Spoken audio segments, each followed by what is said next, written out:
माँ, मेरा घर यही है। क्या रिश्ते के नाजुक धागों को बचा पाई पारुल? बेटी पारुल से फोन पर बात खत्म होते ही मेरे दिमाग में अतीत के पन्ने फड़फड़ाने लगे। पति के ऑफिस से लौटने का समय हो रहा था, इसलिए डिनर भी तैयार करना आवश्यक था। किचन में दोनों हाथों से खाना बनाने में व्यस्त हो गई, लेकिन दिमाग हाथों का साथ नहीं दे रहा था। बचपन से ही पारुल स्वतंत्र विचारों वाली जिद्दी लड़की रही है। एक बार जो सोच लिया सो सोच लिया। हॉस्टल में रहते हुए उसने कभी मुझे अपनी छोटी बड़ी समस्याओं में नहीं उलझाया। उनको मुझे बिना बताए ही स्वयं सुलझा लेती थी। पर एक दिन अचानक जब पारुल ने अपना निर्णय सुनाया कि एक लड़का रितेश उसे पसंद करता है और वह भी उसको चाहती है, दोनों विवाह करना चाहते हैं, तो मैं सकते में आ गई और सोच में पड़ गई कि जमाना खराब है। किसी ने अपने जाल में उसे फंसा तो नहीं लिया। देखने में सुंदर तो वह है ही, उम्र भी अभी परिपक्व है, पूरे 22 वर्ष की तो हुई है भी। यह सब सोचकर मैं बहुत ही चिंतित हो गई कि यदि उस लड़के ने सही लड़के का चयन नहीं किया तो क्या होगा, और जिद की तो वह पक्की है ही, तो फिर क्या होगा। कुछ दिनों के सोच विचार के बाद तय हुआ कि रितेश से मिला जाए। पारुल के जन्मदिन पर उसको आमंत्रित किया गया और वह आ भी गया। वह एमबीए की पढ़ाई पूरी करके किसी नामी कंपनी में सीनियर के पोस्ट पर कार्यरत था। वह हम सबको बहुत भा गया। केवल विजातीय होने के कारण विरोध करने का कोई औचित्य नहीं लगा। हमने विवाह की स्वीकृति दे दी, लेकिन रितेश के माता पिता ने आरंभ में तो रिश्ता करने से साफ इनकार कर दिया था, लेकिन इकलौते बेटे की जिद के कारण उन्हें घुटने टेकने पड़े और विवाह धूमधाम से हो गया। पारुल अनचाही बहू बनकर ससुराल चली गई। पारुल अपने मधुर स्वभाव के कारण ससुराल में सबकी चहेती बन गई। सबके दिल में स्थान बनाने में उसे बहुत संघर्ष करना पड़ा, क्योंकि ऐसा करने में उसे रितेश का सहयोग प्राप्त नहीं हुआ। उसने पाया कि रितेश का अपने परिवार से तालमेल ही नहीं था। बिना लिहाज के अपने माता पिता को कभी भी कुछ भी बोल देता था। पारुल हैरान होती थी कि कोई अपने जन्मदाता से ऐसा व्यवहार कैसे कर सकता है। उसे समझाने की कोशिश करती तो वो और भड़क जाता। धीरे धीरे पारुल को एहसास हुआ कि दोष उसमें नहीं, उसकी परवरिश में है। रितेश के माता पिता उसकी भावनाओं की कभी कदर नहीं करते थे। अब इतना बड़ा हो गया था, फिर भी उसकी बात को महत्व नहीं देते थे, जिसका परिणाम होता था कि वो आक्रोश में कुछ भी बोल देता था। कभी कभी पारुल असमंजस की स्थिति में आ जाती थी कि किसका साथ दे। माता पिता की गलती देखते हुए भी बड़े होने का लिहाज करके उनको कुछ भी नहीं बोल पाती थी। एक दिन माँ बेटी में विवाद इतना बढ़ गया कि रितेश ने तुरंत अलग घर लेने का निर्णय ले डाला। पारुल ने उसे समझाया, लेकिन वह अपने इरादे से टस से मस नहीं हुआ। वह करती भी क्या, वह दोनों के बीच में पिस गई थी। अंत में उसे पति धर्म निभाना ही पड़ा। अपने परिवार से अलग होने के बाद तो रितेश और भी मनमाना हो गया। जो लड़का विवाह के पहले कभी अपनी मां से नहीं जुड़ा, वह अपनी पत्नी से क्या जुड़ेगा। विवाह जैसे प्यार भरे बंधन के रेशमी धागे उसे लोहे की जंजीरें लगने लगी। आरंभ से ही हॉस्टल में स्वच्छंद रहने वाले रितेश को विवाह एक कैद लगने लगा। एक दिन अचानक रितेश का फोन मेरे पास आया। बोला, अपनी बेटी को समझाओ, बच्ची नहीं है वो। इससे पहले कि वह अपनी बात पूरी करे, पारुल ने उसके हाथ से फोन ले लिया और कहा, मम्मा आप बिल्कुल परेशान मत होना, ऐसे ही इसने बिना सोचे समझे आपको फोन घुमा लिया। छोटे मोटे झगड़े तो होते ही रहते हैं, लेकिन रितेश को पहली बार इतनी अशिष्टता से बात करते हुए सुनकर मैं सकते में आ गई। सोचने लगी कि उनकी अपनी पसंद का विवाह है, क्या समस्या हो सकती है। एक बार मैंने और मेरे पति ने मन बनाया कि पारुल के यहाँ जाकर उनका घर देखा जाए। उसने कई बार बुलाया भी था। विचार आते ही हम दोनों पुणे पहुंच गए। वे दोनों स्टेशन लेने आए थे। साल भर बाद हम उनसे मिल रहे थे। 10 किलोमीटर की दूरी पर उनका घर था। वहां पहुंचकर मैंने पाया कि वह 2 बेडरूम का घर था। पारुल ने अपने घर को बहुत व्यवस्थित ढंग से सजा रखा था। यह देखकर संतोष हुआ कि दोनों आपस में बहुत प्रसन्न हैं। लेकिन मेरा यह भ्रम शीघ्र ही टूट गया।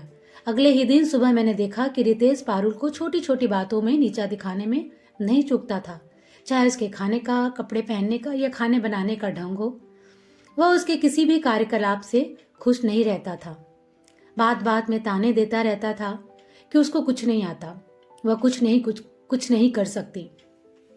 पारुल चुपचाप सुनती रहती। रितेश की उससे इतनी अधिक अपेक्षाएं रहती थी कि उनको पूरा करना उसके बस की बात नहीं थी। हम दोनों अवाक उसकी बेसिर पैर की बातें सुनते थे। मैं मन ही मन सोचती रहती थी कि क्या यही प्रेम विवाह की परिणति होती है। रितेश ने जिससे विवाह करने के लिए एक बार अपने माता पिता का गृह तक त्याग दिया था, आज उसी का व्यंग वाणों से कलेजा छलनी कर रहा था। दामाद था इसलिए उसे क्या कहते, लेकिन आखिर कब तक।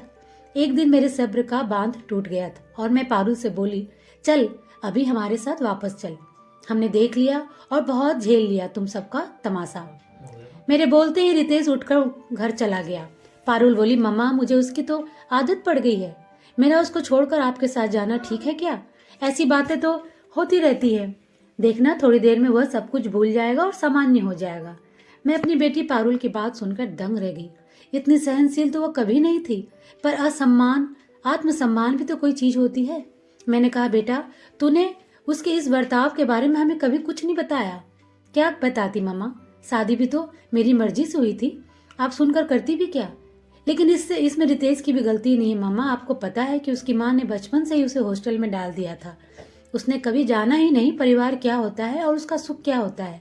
कभी उसकी इच्छाओं को प्राथमिकता दी ही नहीं गई, ना ही कभी कोई ऐसा कार्य करने पर उसे प्रोत्साहन के दो बोल ही सुनने को मिले। इसलिए ही ऐसा है। वह दिल का बुरा नहीं है, आज उसकी बदौलत ही इतनी अच्छी जिंदगी जी रही हूं मैं।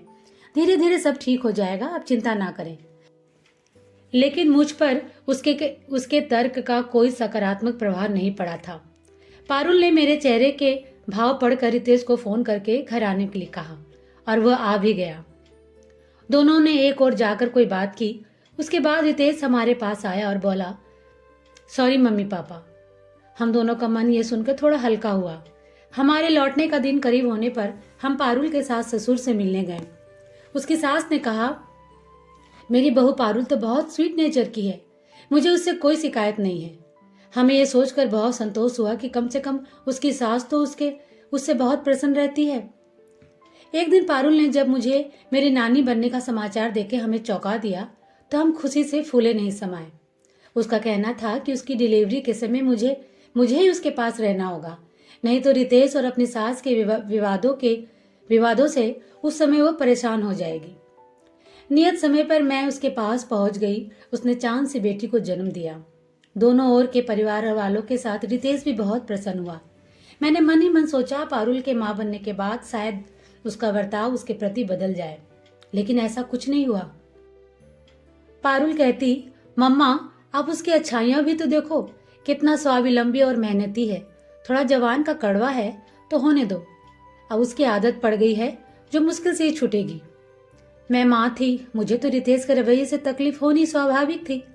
2 महीने किसी तरह निकाल कर मैं भारी मन से वापस लौट आई। प्रिशा के जन्म के बाद पारुल ने नौकरी छोड़ दी और उसके लालन पालन में मग्न रहने लगी, लेकिन रितेश उसके इस निर्णय से बहुत क्षुब्ध रहता था। उसका कहना था कि प्रिशा को क्रैच में छोड़कर भी तो नौकरी जारी रख सकती थी वह। उसके विचारानुसार उसके लिए सुख सुविधाओं को साधन जुटाने मात्र से उसके प्रति कर्तव्यों की पूर्ति हो सकती है। इसके विपरीत पारुल सोचती थी कि कोई भी संस्था बच्चे के पालन पोषण में माँ का विकल्प हो ही नहीं सकती। वह नहीं चाहती थी कि उससे दूर रहने के कारण वह भी अपने माँ पापा का पर्याय बने। ऐसा कोई आर्थिक कारण भी नहीं था कि उसे मजबूरी में नौकरी करनी पड़े। पारुल अपनी बेटी प्रिशा की बढ़ती हुई उम्र की एक एक गतिविधि का आनंद लेना चाहती थी। उसके लालन पालन में वह किसी प्रकार का समझौता नहीं करना चाहती थी। जो भी देखता उसके पालने के ढंग को देखकर प्रशंसा किए बिना नहीं रहता था। मुझे भी यह देखकर बहुत पारुल पर गर्व होता था, लेकिन रितेश ने उसके विरोध में बोलने का जैसे प्रण ले रखा था। पारुल की सास पोती होने के बाद तो वे अक्सर पारुल के पास आती जाती रहती थी। मुझे पारुल पर गुस्सा भी था कि आखिर स्वाभिमान भी तो कुछ होता है।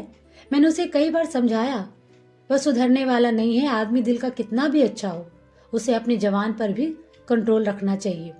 तो उससे अलग हो जा, हम तुझे पूरा सहयोग देंगे। मैं रितेश से बात करूं क्या? तो उसने आज जो फोन पर उत्तर दिया उससे तो मेरी सोच पर पूर्ण विराम ही लगा दिया था। मम्मा, शादी का निर्णय मेरा था, आप मेरी चिंता बिल्कुल ना करें। आगे मेरे भविष्य के लिए मुझे ही सोचने दीजिए। मेरे ही जीवन का प्रश्न नहीं है, मुझे प्रिशा के भविष्य के बारे में भी सोचना है। बच्चे की अच्छे परवरिश के लिए माँ बाप दोनों का उसके साथ होना आवश्यक है। फिर रितेश उसे कितना प्यार करता है, पालन पोषण में किसी प्रकार की कमी नहीं छोड़ता। आप जानती हैं, मेरे ससुराल वाले भी मुझे और प्रिसा दोनों को कितना प्यार करते हैं। रितेश से रिश्ता टूटने पर हम दोनों का उनसे भी रिश्ता टूट जाएगा। आखिर उनका क्या कसूर है? प्रिसा को उसके पापा और दादा दादी के प्यार से वंचित रखने का मुझे क्या अधिकार है? प्रिसा को थोड़ा बड़ा हो जाने दो, 3 साल की हो गई है। आजकल के बच्चे पहले की तरह दब्बू नहीं हैं। देखना, वही अपने पापा को सुधार करेगी। शादी एक समझौता है, यह 2 व्यक्तियों का ही नहीं, 2 परिवारों का बंधन है। इसके टूटने से बहुत सारे लोग प्रभावित हो सकते हैं। अभी ऐसी स्थिति नहीं कि मैं रितेश से संबंध तोड़ लूं। आखिर मैंने उससे प्यार किया है, उसको आदत पड़ गई है छोटी छोटी बातों पर रिएक्ट करने की, जो कभी न कभी उसे समझ आएगी ही, ऐसा मुझे विश्वास है। पारुल ने धारा प्रवाह बोलकर मुझे बोलने का मौका ही नहीं दिया। एक बार तो ये लगा कि मैं उसकी माँ नहीं, वह मेरी माँ है। विवाह के बाद कितनी समझदार हो गई है यह तो मैंने सोचा ही नहीं कभी कि पति से रिश्ता तोड़ने पर पूरे परिवार से संबंध टूट जाते हैं। मुझे अपनी बेटी पर गर्व होने लगा था। दोस्तों, शादी का बंधन बहुत ही नाजुक होता है और इसे संभालना भी बहुत जरूरी है। अगर पारुल ने समझदारी नहीं दिखाई होती तो उसका ये रिश्ता टूट गया होता। उम्मीद है आपको ये कहानी पसंद आई होगी। अपनी राय हमें कमेंट बॉक्स में बताएं और मेरे चैनल को लाइक, सब्सक्राइब और शेयर करें। Thank you.